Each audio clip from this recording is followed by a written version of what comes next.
Welcome back to the Michigan Business Beat, brought to you on the Michigan Business Network. We're at the Grand Hotel on Mackinac Island. We're here for the annual policy conference put on by the Greater Detroit Chamber of Commerce. And we have Melanie Duquesnel, one of my favorite people, because every time you come, you give us the makings of a next full-length movie. You know what I mean? Melanie, of course, is a Better Business Bureau, right, of East Michigan. Right. So the question I always start with, and I always feel bad about this. It's okay. What are the latest scams? So the latest one that we know lost the most amount of money right now is people are getting postcards in the mail saying that they can get a low-cost loan for 4%, which is unheard of right now with all the interest rate hikes we've gone through. Right. And sadly, one of these people who was desperate to refinance her credit card debt fell for it and paid the scammer $2,500 in gift cards. So, but the other one, which is even more heartbreaking, is... That is heartbreaking. I didn't mean to laugh, but I mean, No. You want to go, where do these people come up with these? Well, they're preying on people that are desperate. Yeah. So, Yeah. and when you're desperate, you do kind of crazy things. I don't want to say stupid things because you think it's smart at the time. Yeah. But when you look back at it, you kind of shake your head and go, what the heck was I thinking?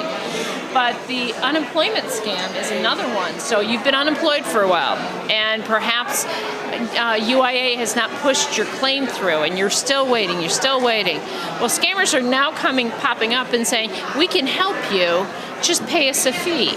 The thing is that unemployment doesn't have a third party to work through to move your stuff along. You're your best advocate for that, but in this case, the person lost $1,700. So, and still is waiting for their claim to go through. This is one of the hardest things because you sometimes those things are sent, and I even see them in the business community. I had a friend who runs a major corporation, and they were sending out a $500,000 check that came through internal mail. Right. But not really. No, it's called a business imposter scam, and basically they hack your email, make it look like somebody within your organization, and they go big and they go home. Yeah, it's amazing. And he literally said, we were sending the check when we stopped it because one of our IT people said, no, wait, that doesn't look right. Right. There was a misspelling or something on the communication, right. which often happens. It's right. pretty amazing. Right. You have to be very careful about wording, about spelling, about just punctuation sometimes doesn't make sense. Yeah. So you have to be very careful.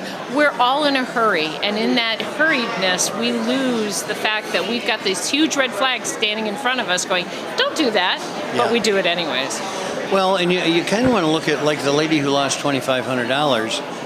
Why didn't she just put that $2,500 on her credit card bill? Exactly. You know. Exactly. Or did she just ring up more credit card debt? To get it, that's true. I hadn't thought about that. Take out a new card, etc. You know, is there any way of knowing where these scams come from? Because you always hear Eastern Europe, and everybody says China because that's convenient. Right. Well, and the sad thing is that we can trace, but we can't actually get to that perpetrator. So we can tell you country-wise. So Russia's one, China's one, the Philippines. We're looking at now Dubai.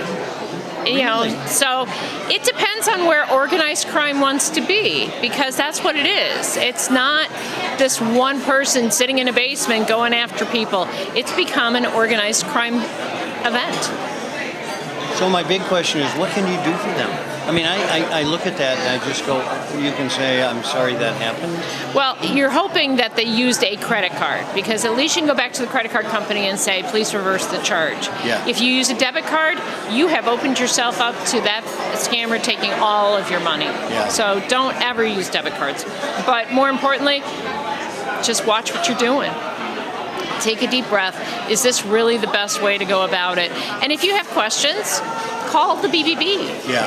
Please. Yeah. We're more than happy to walk you through what you've been presented, because we'll tell you if it's a scam or not.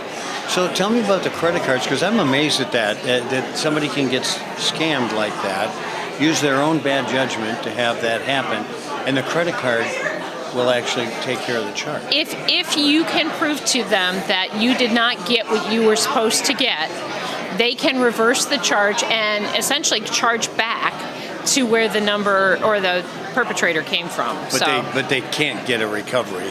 I mean, I would. The credit card company is just part of their loss situation. Yeah. Okay. Which is why their interest rates are so. Oh, let's not go there. Okay. So anyway, tell me about your life. You've got a young one getting married. I do. Oh, that's so fun. And it's going to be fun because it's 2024, and I got to plan it because they're not even in the U.S. So it's going to be a blast. Are they that afraid of the whole thing? They left the country? No. They're just planning for bigger opportunities, and one of them wants to be a pastor someday. So. Well, and they're both in separate countries. Right. One's in the UK and one's in Germany, so it's pretty amazing. It is amazing stuff. Well, congratulations. Thank you. Mom, now you got grandkids coming next, right? Yeah, we'll have to wait and see. Okay. All right. Well, we have a couple that are leased to own, so. Oh, okay, cool. Okay, awesome. Good. Melanie Duquesnel, head of the BBB, Better Business Bureau for East Michigan. I'm Chris Holman, and you are watching the Michigan Business Beat on the Michigan Business Network. We're at the Grand Hotel for the policy conference put on by the Detroit Regional Chamber of Commerce.